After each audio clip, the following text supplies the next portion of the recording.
Salesforce. So this article is a little bit older, right? Salesforce may eliminate more downtown San Francisco office space in the future. They've already been shrinking. They're going, I think, they went through cuts recently. They're actually having some more consolidation. I know the previous CEO had left. So they're always revisiting just their overall footprint in just across the country, but especially the Bay Area. Now, what's interesting about Salesforce, though, is let me ask you this question. Did you know that the Salesforce Tower was not owned by Salesforce? Did you know that? Most people do not know that because Salesforce had done a tremendous job on the branding of things, especially because Salesforce Tower is being built. It was being built. Everybody knew that Salesforce Tower. So people are like, wow, Salesforce is doing so well. They're so invested in the city.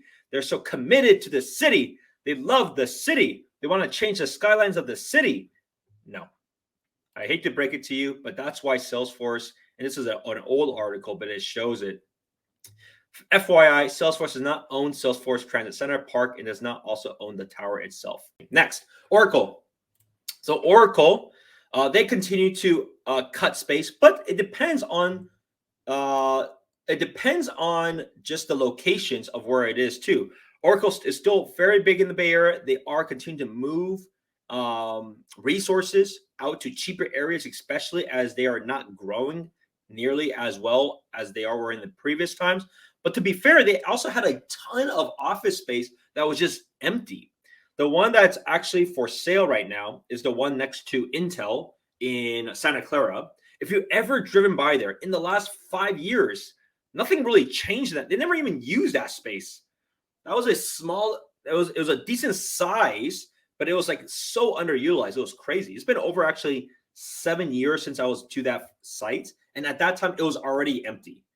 And now, it makes no sense for them to have it. I'm not even sure why they kept it for so long. They probably kept it because they either didn't want to sell it, number one, or number two, they're just making money off of it because corporate real estate land also increases over time, right? So it's really, really fascinating of why they even kept this Santa Clara location.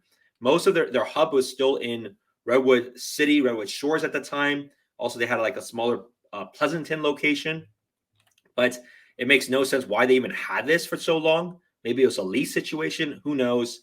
But regardless, it makes a lot of sense for them to get rid of all that space. And we'll see what happens. There is some housing nearby. There's some affordable housing nearby too. And it's a really good location. It's not very far from Levi Stadium. It's pretty convenient to things. So hopefully they can sell that. And hopefully they can tear that thing all down and just build a ton of housing. Because then 53 acres can be a ton of housing. So we'll see what happens, but that will be a really, really good opportunity to be able to do that in that area. Very, very prime area, very convenient to a lot of things. And last but not least, let's talk about Meta, right? Meta has been going through cuts. They've been trying to adjust and pivot as they continue to go more into the metaverse. So the question that people logically have is, what happens with the Bay Area office space as they keep cutting? Now, there's two sides of this, and we'll see how both of them play out. There's one, obviously, the layoffs. They had a big layoff last month, 11,000. That was about, you can see, 11,000 was across the entire world. There was only 2,500 layoffs in the Bay Area. So that was actually way, way smaller. About a fourth of what it was. 144 workers in Fremont. So if you know of Meta's landscape, they have certainly the huge office in Menlo Park, and then they actually have been expanding in the Newark Fremont area. But most of those people that work in that location aren't engineers. They tend to be more support staff. So that's just the makeup of how they did it. Most of the engineers, those work on core products. They're either in the Menlo Park area or they're in the Burlingame office, especially if you're in the meta verse side of things, or the VR side of things. You're likely in the Burlingame office. So they had both of those, right? And they kept building in Menlo Park. They kept expanding that they call almost like an airport terminal, because it was crazy long building that just kept going on and on. Now, they make sense. They're cutting different spaces, right? They cut New York spaces. They closed their Mountain View office. They may close, my guess, maybe that Sunnyvale location, which is where a lot of other tech companies are at, Amazon area. The question then is, they're rebalancing their overall portfolio. You can see they have 1.4 million square foot of office space. So they have a ton of office space.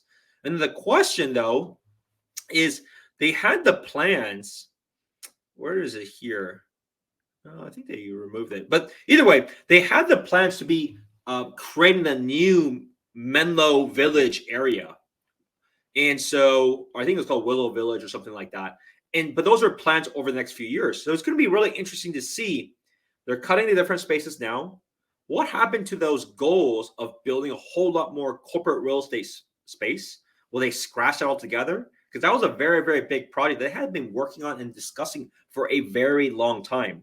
So it'll be interesting to see if they keep cutting other space because they had plans to keep using that and growing that, or they may keep cutting space and then they may cut that altogether.